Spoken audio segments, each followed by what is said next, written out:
Sudevayam Narayanam Namaskrityam Naram Chaiva Narottamam Devim Saraswatim Vyasam Tadojaya Mudiraye Nashtaprayeshu Bhadreshu Nityam Bhagavata Sevayam Bhagavate Uttama Shloke Bhakti Bhavati Naishtuki.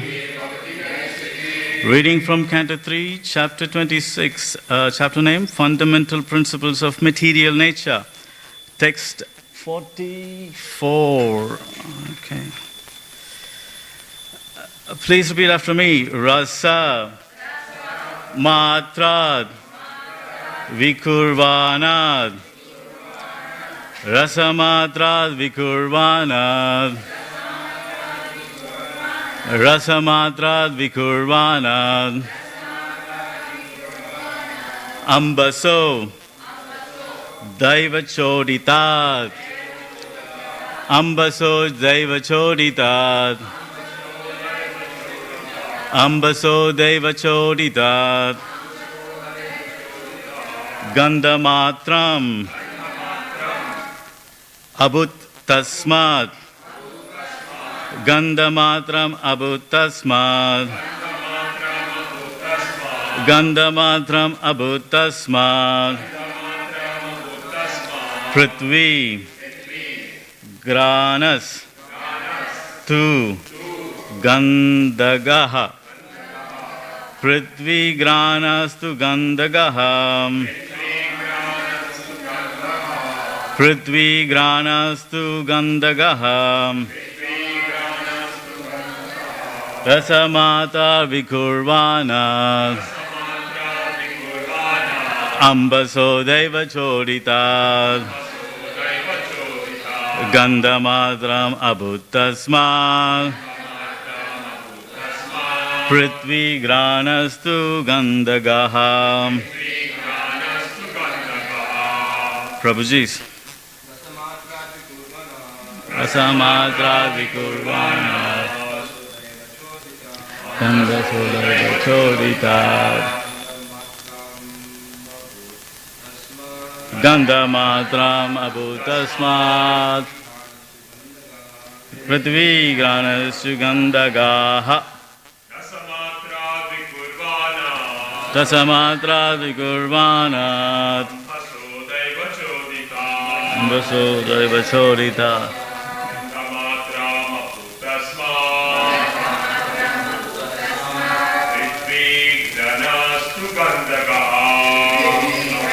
Order.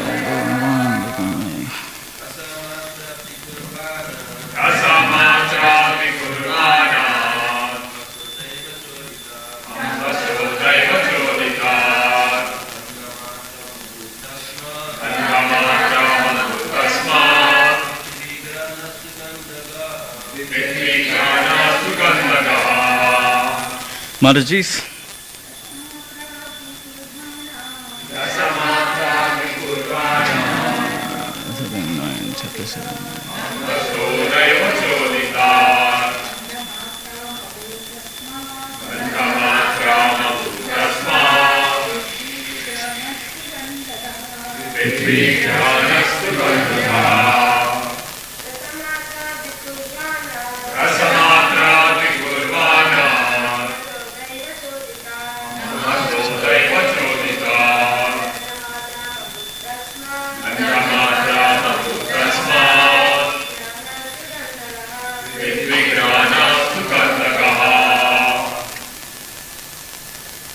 Anyone else? Okay. Rasamatra.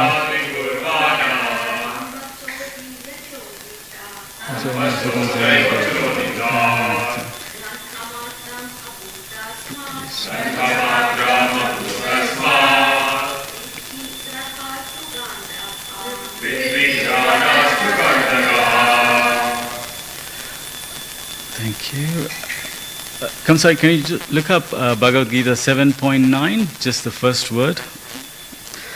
Okay, where are we? Transliteration, please repeat after me. Rasamatrat, which evolves from the subtle element taste. Vikruvanat, undergoing transformation. Ambasaha, from water. Daivachoditat, by a superior arrangement. Gandhamatram, the subtle element odor. Abhut, become manifest. Tasmat, from that. Prithvi, earth. Granaha, the olfactory senses. Tu, in fact. Gandhagaha, which perceives aroma. Translation and purport by His Divine Grace Srila Prabhupada. Srila Prabhupada ki jai. Due to the interaction of water with the taste perception, the subtle element odor evolves under superior management. Thence, the earth and the olfactory sense, by which we can variously experience the aroma of earth, become manifest. The next verse, there's no purport in this verse. Thank you. Karma bhaputi saurabhya. You don't need to repeat it, it's okay. Shanto gramaladibi pratak dravyaya dravyavya vishamyat gandha eko vividyate.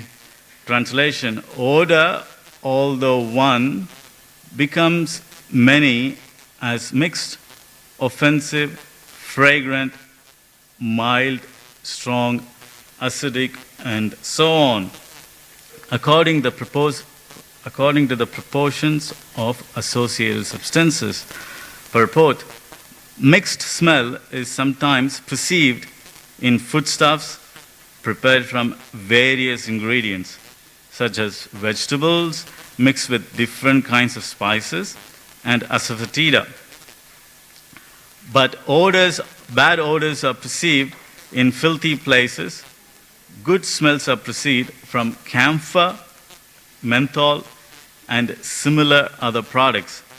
Pungent smells are perceived from garlic and onions, and acidic smells are perceived from turmeric and similar sour substances. The original aroma is the odor emanating from earth, and when it is mixed with different substances, this odor appears in different ways. Okay. Not sure why 46 is here, because there is still purport. Is it off? Okay. I don't want to throw the next person off. Anyway. Thank you. Yeah, that's the verse I was looking for. Om Jnanatimidandasya Jnananjana Salakaya Chakshurunmilitam Yena Tasmai Shri Gurave Namaha. Shri Chaitanya Manobhishtam Sthapitam Yena Bhutale Swayam Rupa Kadamayam Tadati Swapadantikam Vandeham Shri Guru Shridai Padavakamalam Shri Gurun Vaishnavamscha Shri Rupam Sakrajadam Sagana Raghunathanvitam Tam Sajivam Sadvaitam Savadutam Parijana Sahitam Shri Krishna Chaitanya Devam Shri Radha Krishna Padan Sagana Lalita Shri Vishakanvitamscha Namo Om Vishnu Padaya Krishna Prishtaya Bhutale Shrimate Bhaktivedanta Swami Iti Namine Namaste Saraswati Deve Gauravani Pracharine Nirvishesha Shunyavadi Pashyatite Shatarine Vancha Kalpatarubhyascha Kripa Sindhubhyevacha Patitanam Pavanebhyo Vaishnavebhyo Namo Namaha. Namo Mahavadanyaya Krishna Prema Pradayate Krishnaya Krishna Chaitanya Namine Gaurati Se Namaha. Hey Krishna Karuna Sindhu Dinabandho Jagatpate Gopesha Gopika Kanta Radha Kanta Namostate Tamta Kanchana Gaurangi Radhe Vrindavaneshwari Vishabhanu Sude Devi Pranamami Hari Priye. Jai Shri Krishna Chaitanya Prabhu Nityananda Shri Advaita Gadadhara Shivasadi Gaura Bhakta Vrinda. Hare Krishna, Krishna Krishna, Hare Hare, Hare Rama, Rama Rama, Hare Hare. I was born in the darkness of ignorance. My spiritual master opened my eyes with the torch of knowledge. I offer my respectful obeisances unto him. Mukham karoti vatsalam. Pango langayate girim yat kripatamaham vande Shri Guru Sinatarinam. Tavevasmi nav jivami tave vinayati vigya devi tvam nayamam charanantikam. Hare Krishna everyone. Well, Hare Krishna, welcome to this morning, Sunday morning's Bhagavatam class, discussing the fundamental principles of material nature, spoken by Kapila Muni to Mother Devahuti. Thank you. So yesterday we saw from Pradhan all the way till how water and the relevant sensory element manifest. So water and taste manifest. We saw how without water there is no satisfaction. And if you prepare dry food, like for example for Jagannath they prepare like 56 is it 56 preparations? 56, isn't it? 56 preparations they prepare. But if all the preparations are dry, all the preparations of dry food, you may choke yourself and you may not feel satisfied. You need some liquid preparations. You need to have like water to go with it. So the water, raso, Krishna claims, raso ham apsukaunteya, the taste in water. Because of his presence in the water, which gives the taste to the water and that makes, that gives satisfaction even to a meal. And we also saw various other qualities of water, how it can coagulate, how it can reduce the heat if you throw water on a hot substance. It wets an object. Kledayantam is the word used. Kledayantam is, Krishna also uses the same word in second chapter. Naham, what is it? No, naham. Natva hevam jat, no. What is that? Not destroyed by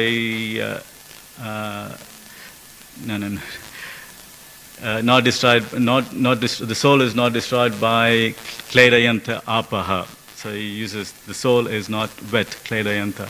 So similar word is used. So we saw till water. Then what next? From water and taste, the next state of gross element is manifest. That is smell and earth. Smell and earth. So when you look at all the fragrance, they all emanate from earth. Again, Bhagavad Gita 7.9. Punyagandha prativyamsya tejasasmi tapavisho jivanam sarvabhutanam tapasyasmi tapasvisho. So, sorry again, what's the first word? Punyagandha prativyamsya. So all the fragrances are inherent, is present in earth. And when different plants observe that fragrance and manifest as flowers and other spices. So depending on the plant, it brings out various olfactory senses or all the various smell. But in core, they are present in Mother Earth. So the element earth and the respective sense, which is a sense of smell, becomes manifest. So these are the, I guess, this is the last gross manifestation of the platform, which is earth, and the sense, which is smell, in the line of creation. So when you hear the Prabhupada uses a word, in Bhagavatam, the word used is Daiva Choditat. Even though in some of the verses there is no purport, Prabhupada gave a very extended lectures on teachings of Lord Kapila. And he spoke them in January, sometimes in 1975 in Bombay. So he goes into very much detail on these verses. And so reading through those verses, he points out, in speaking on the previous ones, he talks about tattva. Tattva means knowing things in full, which we discussed yesterday. Without knowing things in full, one might take Krishna for granted, or take Krishna or become envious of Krishna. To have that complete knowledge protects from becoming a sahajya or becoming an envious person. In these set of verses, Prabhupada focuses on Daiva Choritat. So even though, from Pradhan all the way, Mahatattva, and then, Shuddha Tattva, mind, intelligence, false ego, and the Ahankar mixes some with them, and the gross senses, earth, water, fire, ether, and the respective subtle senses, they all manifest. They don't happen by themselves. Even though all the ingredients are there, they don't happen by themselves. It all happens because of Daiva Chorita, with the Lord interfering. Unless the Lord interferes, it's stagnant. It doesn't move. The scientists famously came up with this Big Bang theory. Conceptually, it sounds very similar to these descriptions. There was Pradhan, homogeneous mixture, which got bombarded by time and the living entities, and there was an explosion or there was an agitation, and then from that, various manifestations happened. Similarly, Big Bang theory also kind of has similar template, in the sense there was a big mass, and then one good morning that mass just exploded, and all the planetary systems started manifesting, and within the planetary systems, various life forms, when the chemicals came together, manifested. So the scientists say that. But when you look at the differences, they ignore the interference of God. They just say it all happened by chance. When carbon atom, nitrogen and oxygen and hydrogen came together, when the temperature was right, the life manifested. That's Big Bang theory, or the modern evolution theory.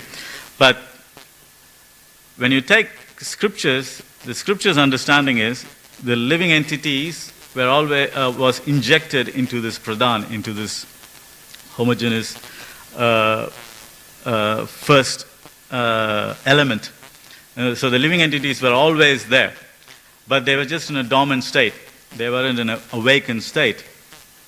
And when the Lord interferes in every state, one state moves to the next state. From pradhan, when the Lord interferes as kala or as time, the next state emanates, which is the Mahatattva. And again, the Lord again interferes. Then you have the Ahankar. Ahankar is created by the Lord. And in every state, even the ignorant state, even the ignorant state, where the ignorance mixes with Ahankar or false ego, it's still dormant. Krishna introduces his sex energy into the mode of ignorance. Only after his investment of sex energy, his sexual energy, the gross senses start manifesting. Before that, it's still stuck. So, Devi hi esha gunamayi mama maya duratyaya maya adakshena prakriti suyateja characharam. By my supervision, without the supervision of Lord, adakshena, maya, my adaksha means eyes, or my supervision. Without my supervision, without me looking into it, me in the sense here Krishna, looking in it, there is no progress. It doesn't matter how sophisticated the material energy is, it's still lifeless. It doesn't operate. Krishna has to interfere in every stage. And because of his interference, Daiva Choditat, because of his interference, the manifestations happen. So, the material energy, this three, Shakti, is completely dependent on Krishna.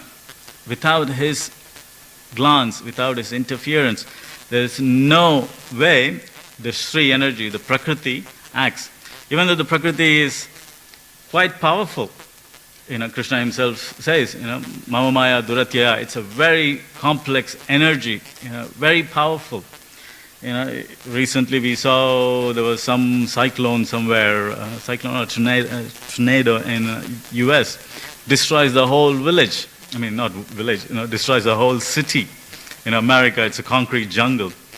People been there, just, you get out of the airport, everything is concrete. It's built so strong. But Krishna's energy, in the form of air, tornado, just destroys them. Completely annihilates, you flattened. That's how powerful the Prakriti is. Prakriti is. But still, that Prakriti is dormant, cannot move unless Krishna interferes. Then you can see how powerful Krishna is and how every element, every entity, the Prakriti, is completely dependent on his mercy, even for material regeneration. So that's an important point to note here, Deva Choditat. Without the superior arrangement of the Lord, there's nothing really happens. That's where the scientists completely differ. They think when you just put all the circumstances together, thing happens. Yeah? It's never like that.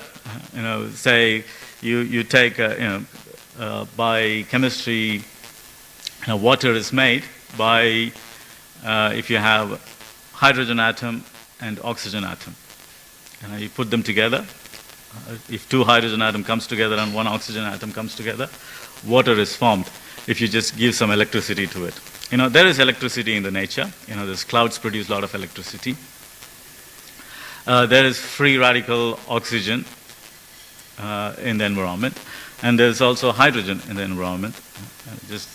But you don't see water generated. The water doesn't just generate itself, even though all the elements are there. Even to do it in a lab, the representative of Krishna, the living entity, has to interfere. Get these atoms put together, pump it with electricity, then the water is generated. So even in a controlled environment, like what we have, even though all the elements are present, things doesn't happen. So as living entities has to interfere, who are the representatives of the Lord, or the Lord has to interfere. So the scientists thinking that having the ingredients coming together and life springs up by itself is complete misplaced, misguided intelligence. And the whole society takes up the so-called scientists' misplaced intelligence, and they take it to the next level. They ignore God, and they come up with all the rules and regulations, all the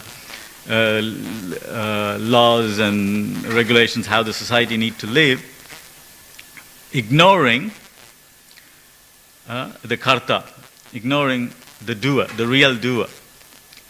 So what happens? None of these rules and regulations, even though very, you think out, you put all the intellectuals together, all the politicians together, they come up with all these rules and regulations, it really doesn't get traction. Say a government comes in place, we recently had change of government.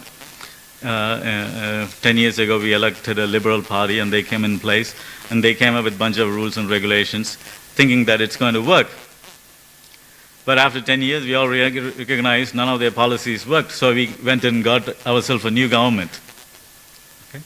And the new government is also going to come up with more rules and regulations, change what the previous government has done. And then in a few years' time, we're going to recognize whatever they came up with is also useless.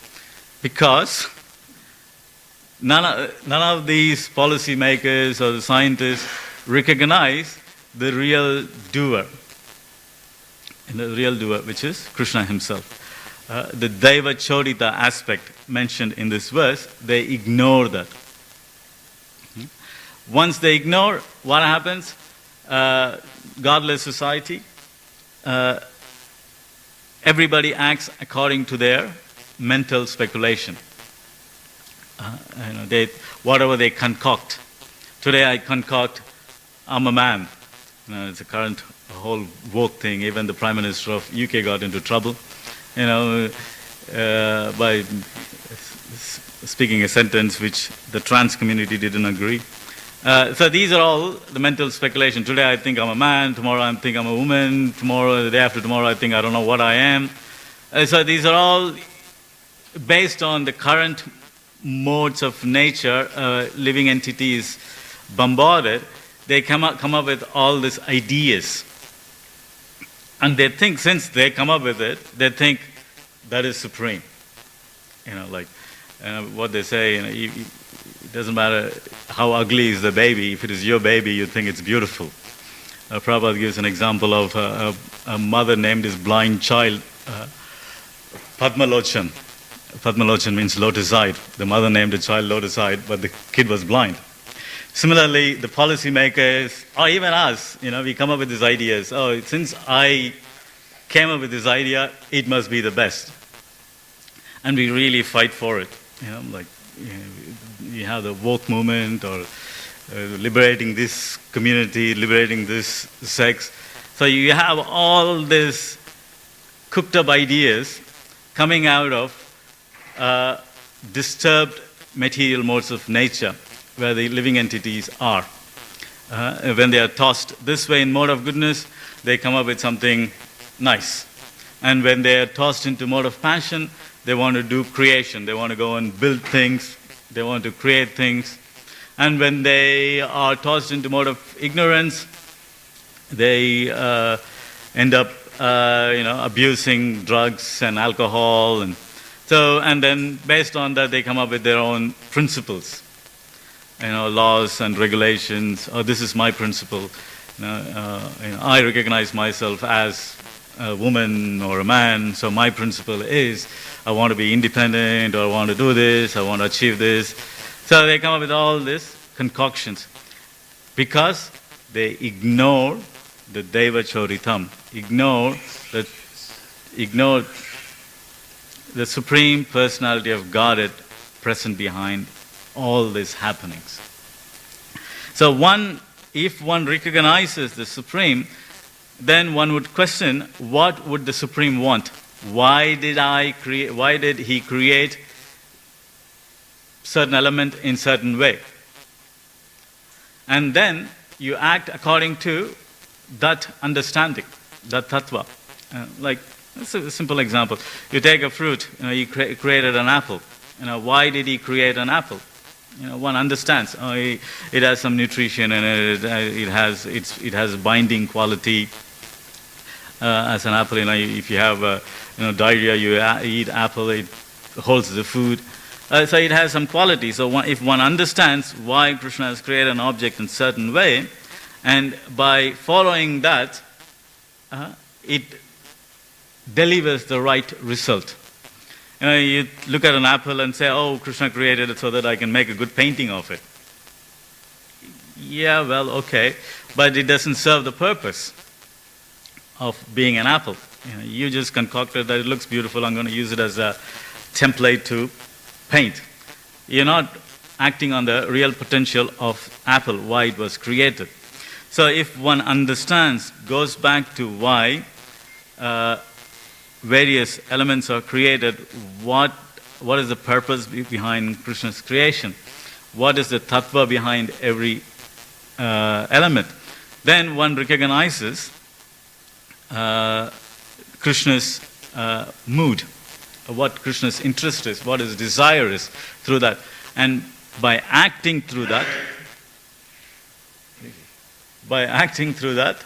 one realizes the real potential of the object and also us.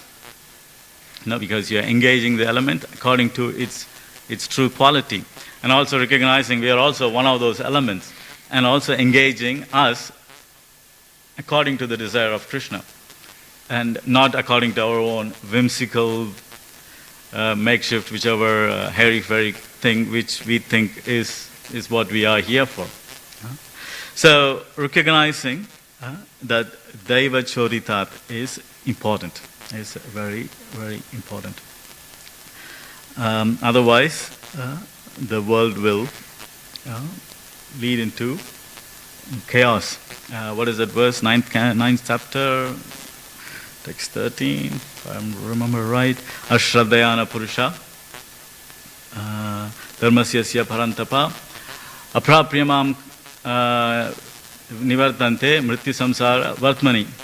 By not having that faith in the Lord, not recognizing the Lord, not having faith in the Lord, if a living entity just acts whimsically, he is just unnecessarily thrown into repeated birth and death. And on top of it, Krishna also, what is that verse by Kunti? Maya, what is that? Maya Javanika Channam Ajnana Adokshaja Avyayam. And Aprapyam, no, what is it? Alaksha se Muda Drishya. Alaksha se Muda Drishya. Nato Natyadara. I can't remember the last word. So, Krishna, when you start. Sorry, I wasn't prepared. I'm just spontaneous today. So, work with me here. So, what is it? When one doesn't recognize Krishna or doesn't have faith in the higher intelligence present, one is unnecessarily thrown into repeated birth and death. And also, Krishna covers himself by his Maya, like a curtain, like Kunti says. Queen Kunti says, Krishna, he, for the Muda Drishya, for Muda means fool. For the foolish eye, he doesn't become adokshaja. He becomes unavailable. He can't be seen. He hides behind the curtains. Even though he is present everywhere, he is in every atom. You can perceive his energy in every matrix of your life.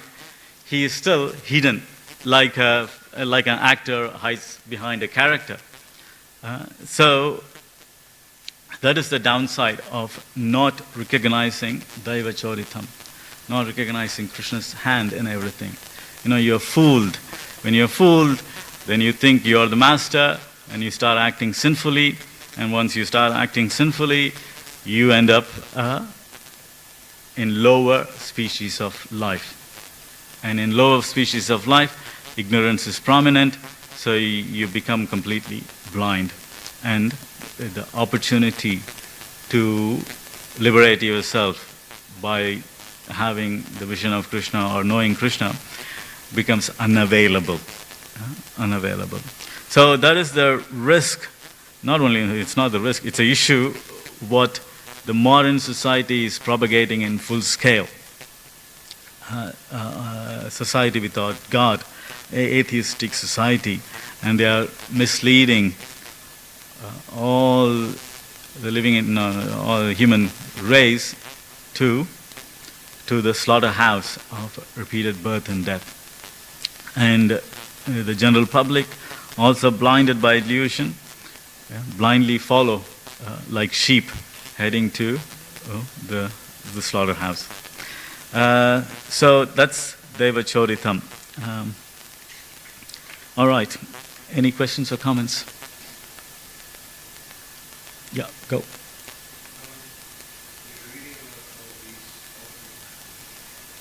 My, We're reading about this principle of secular creation. yeah.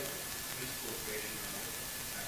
Yeah, it's a conceptual creation. Then there's after that happens the real universe is manifest. Yeah. Sorry, what's your question? What's the, I mean, we see these very detailed references to these directions. So my question is that, why do we have to hear so many times and why the whole variation? Okay, yeah. Why do we need to hear so many times? I spoke about that yesterday. Because one have to understand the tattva. So here, no offense to the ladies here, these principles are very complex. Even to just memorize them, it's quite complex. How one element comes from the other. And here, in spite of Devahuti telling her son, "I'm not so intelligent. I'm in a woman's body," still, Kapiladev goes into very detail explaining this to Devahuti. So the precedence is, these topics are important for one to understand who is taking up devotion service.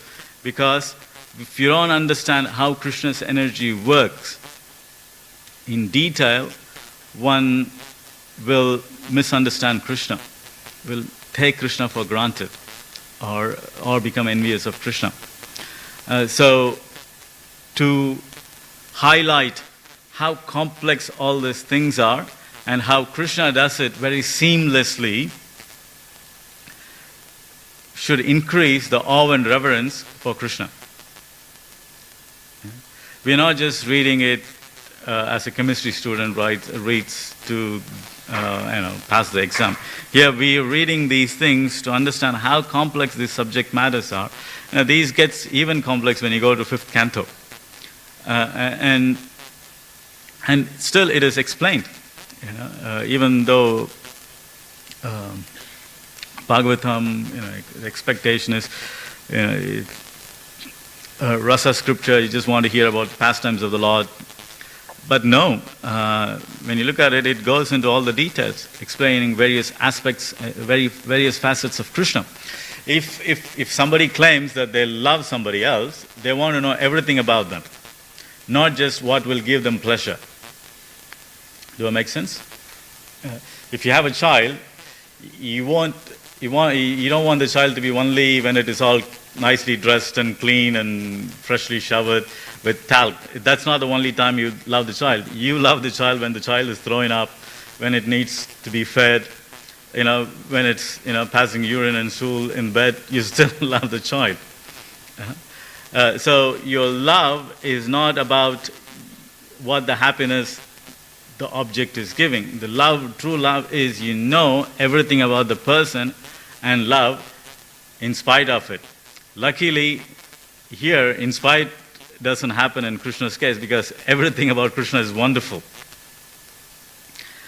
So, all these details are provided in Bhagavatam.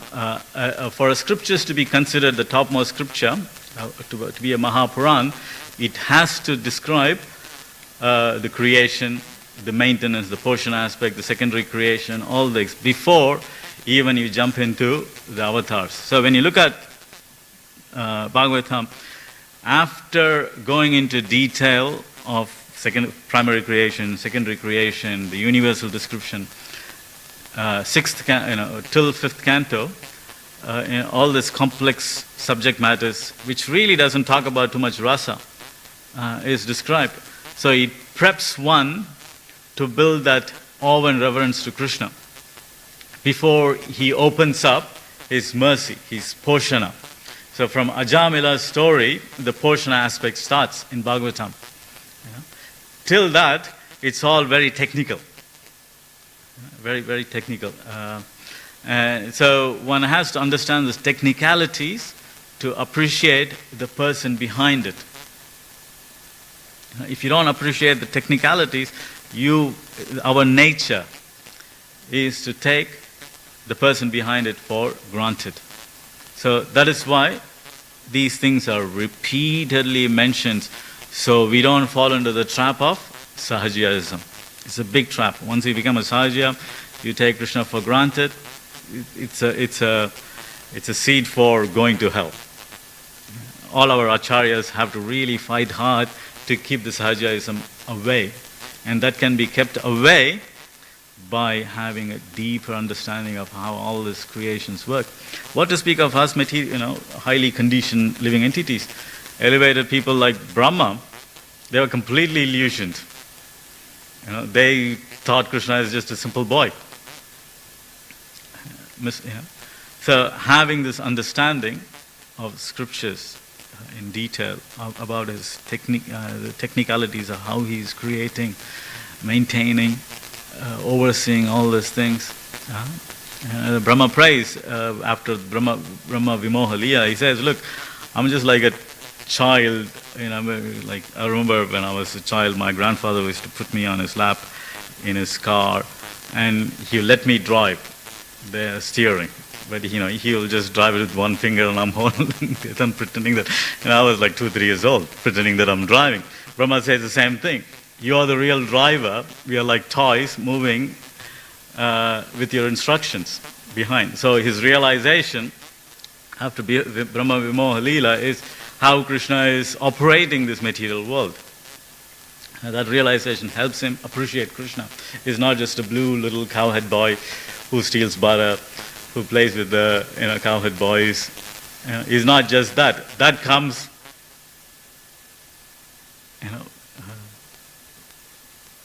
after a long, long time. First we have to get this idea that Krishna is this, is not this ordinary person. The energy is inconceivable. That's why in ISKCON standard of deity worship, not Goswami version, like in Vrindavan they follow Goswami Paddhati of deity worship. Vrindavan, I say non-ISKCON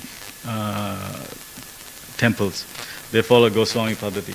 But Prabhupada specifically instructed the deity worship in ISKCON should not be Goswami Paddhati, it should be Aishwarya Paddhati. In the sense, based on Pancharatra, we worship Radha and Krishna as Lakshmi and Narayan. We don't worship them as Radha and Krishna. We are not qualified. All the Pancharatra procedures what we follow in the altar, it's all the medium how Krishna is worshipped as Lakshmi and Narayan.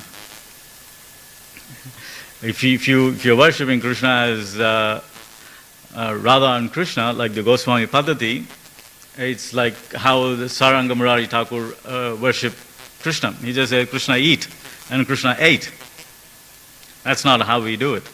We follow rules and regulations, the timing, the mantras, chanting. So to preserve that awe and reverence, so that we don't take Krishna for granted. That's why we strictly follow the Paddhati. How Krishna is dressed. We don't speculate. We should not be putting Santa Claus outfit on Krishna. These are all Sahajaism, creeping in. There's no Lakshmi and Narayan wearing Santa Claus outfit. If you might get away if you're worshipping in Goswami, like when you are in what's the word?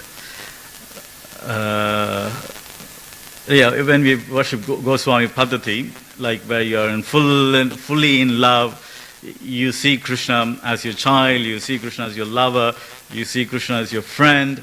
If you're in that complete mood, then you might get away. But the thing is, those people also follow rules and regulations. They don't, break it unnecessarily. So that is the reason, to have that respect, so that we do not take Krishna for granted. So that's why these topics are repeated again and again.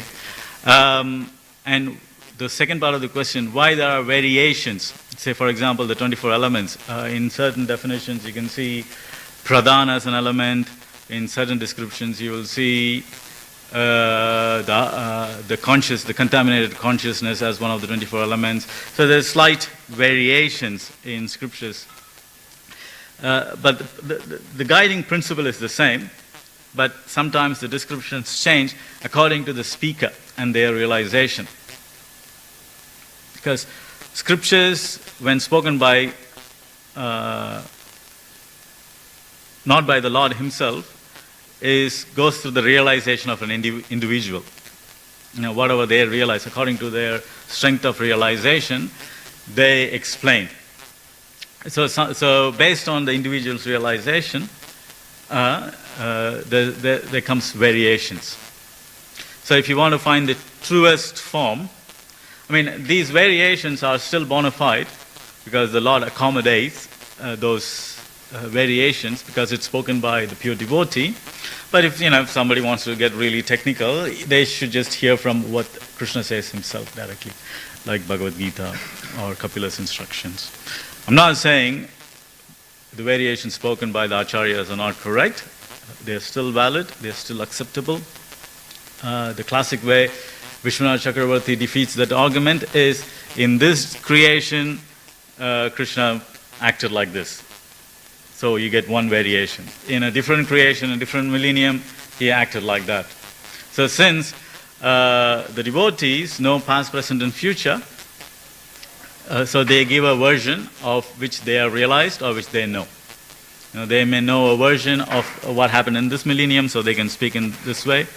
And there is another millennium where they realize Krishna and his actions in a different way, so they give that example.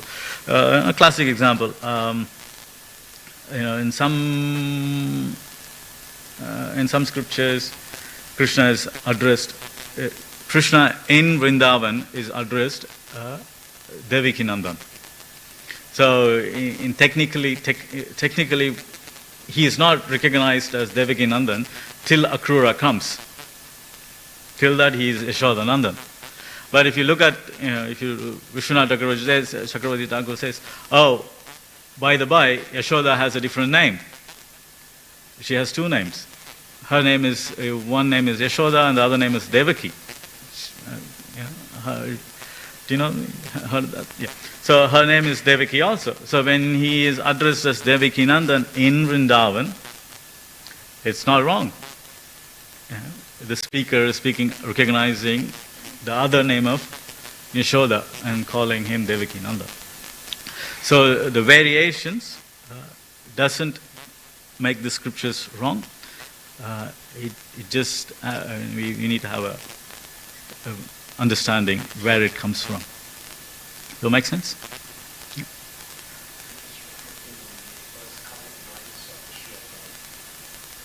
As I understand this, is whatever is manifesting alone, I'm just wondering where is the ingredient?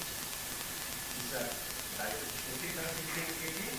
But I mean, we're saying that water when mixed with paste seems to be manifesting alone. Yeah. So manifesting what? Where's the ingredient? The ingredients is those elements. Water is an ingredient. Taste is an ingredient. And the catalyst, when Krishna acts as a catalyst, a new ingredient is formed. So they are ingredients by themselves. Do that make sense? They are the ingredients. And these are the elements, and they come together. Krishna becomes a catalyst, and the next set of ingredients are formed. And being subtle, it's hard for us to put it in words or describe it because it's subtle. The whole explanation is subtle. But when it takes the grosser manifestations, then we can identify the ingredients with our limited intelligence, or through our speech or through our eyes. We can identify those ingredients. Like fire. When there is heat, we know there is fire. But if you just feel the heat, with limited intelligence, we can't see the fire. But when the fire manifests, then you can see where the heat is coming from. So the ingredient is there inbuilt. And they just become, as they become grosser and grosser, our senses can start perceiving them. Doesn't mean the ingredients were not there to start with. So the very elements which combine together, they are the ingredients. Yeah, it's all in subtle level. And as soon as you hit the earth, which is now, you start feeling them, they become, even by when you hit the fire element, the form becomes manifest. You can actually start seeing the fire. It's becoming more and more grosser. The water, you can see the water, you can taste the water. You can see it untasted. Earth, you can see it, taste it, and also smell it. So the senses which can digest those features become available as it gets more and more grosser. Do it make sense? You mentioned that the mercy of the Lord is not to be seen until the sixth kind of Ajamila of the world. Isn't it feasible to say in Jayabhaga's case the fifth kind or further kind? Generally, the Bhagavatam is divided in a way that the first 5 cantos talk about primary creation, the secondary creation, and pastimes. The Lord's Poshana aspect starts from starts from Ajamila's chapter. It's a general way how you group Bhagavatam to describe it. So the focus, when you look at it, the focus will be more, even though Jarabhara's pastime is there, the 5th canto is just very little description of Jarabhara's pastime there. The rest of 5th canto is talking about the planetary systems. Just few chapters of Rishabhadev, Bharat Maharaj, and Bharat and Jarabhara. But little. But from the 6th canto onwards, it takes a full swing of Poshana, how the Lord manifests His mercy, how He manifests His mercy, and the pastime starts after that. Nrsimhadev pastime. All the pastimes becomes more pastimes where he interacts with devotees and he exhibits his Bhakta Vatsala nature starts manifesting after 6th canto in detail. So that's how the acharyas group them. Like an example is when you look at first chapter and 2nd chapter of Bhagavad Gita, till text 10 of 2nd chapter, Arjuna is still lamenting. But the acharyas have chosen to divide them in such a way that the 10 verses which still he laments is pushed to second chapter, even though 2nd chapter is classed as Sankhya Yoga, where description of the work and the soul and various elements are spoken. The acharyas have grouped them in such a way, and that's what we repeat. So the understanding is still 5th canto, even though the mercy is there, but it becomes in full swing after 6th canto, where where Vishnudutas step in, exhibit their right of mercy because you chanted the holy name. Nrsimhadev comes in to just show to merciful to. He is not concerned about protecting Dharma, protecting Vedas, promise to Brahma, nothing like that. He just comes there to show his mercy to Prahlad Maharaj, to protect his devotee. So the mercy element becomes much more prominent. And if you go further, it becomes more rasa, gopas and gopis, and his interactions with his father, his mother. So it becomes more rasa tattva. And that's how the acharyas divide. All right. Any questions, comments? Otherwise, I'll finish here. And apologies if I took somebody's slot. Granthra Srimad Bhagavatam ki. Go Premanande. Vanchakalpatrivishya Kripal Sindhubheva Patitanam Pavanebhyo Vaishnavebhyo Namo Namaha Anantakoti Vaishnavanda ki jai. Prabhupada ki jai.